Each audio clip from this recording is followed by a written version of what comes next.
kadde kalipota y'embeera y'obudde okuva mu kitongole ky'eggwanga ekivunaanyizibwa ku mbeera y'obudde wano ku Bukedde TV.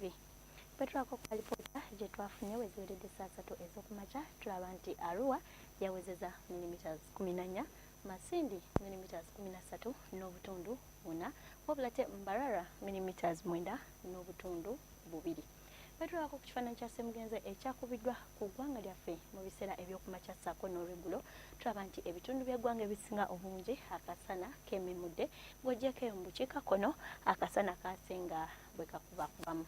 Kino nno kiviiridde ku mugongo gw'obuzito bw'empewo ogusimbye ku lukalu nga gusindika empewo enkalu okudda mu ggwanga lyaffe ssaako ne kinuuna mpewo eri mu bukiikaddyo bwa Ssemazinga Africa nga zinuuna empewo empeweevu ezandibadde zikunta nga zidda mu ggwanga lyaffe ekiviiriddeko omukubo gw'enkuba okusaasaana mu bitundu by'eggwanga ebisinga obungi. Mu biseera eby'okumakya enkya tusuubira enkuba okutonnya mu bitundu by'eggwanga ebisinga obungi, wabula ate eyo mu Kotido tusuubira akasana okwememula olwo ewasigadde akasana kajja kwaka nga bwe kakubakubamu.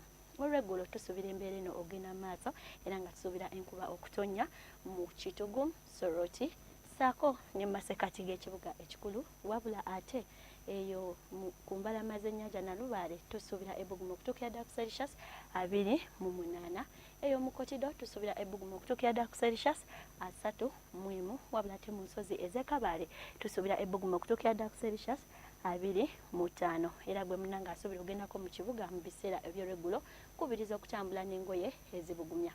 Bwe tugendako mu bibuga eby'ebunaayira ekibuga nga Lagos ssaako ne Nairobi tusuubira okufuna namutikwa w'enkuba ng'alimu n'okubwatuka okw'eggulu, olwo ewasigadde tusuubira akasana okwaka nga bwe kakubakubamu nga ne mu Johannesburg ebbugumu lijja tuukira ddala ku Celsius 30, waba ate mu Sydney ebbugumu lijja tuukira ddala ku Celsius 23.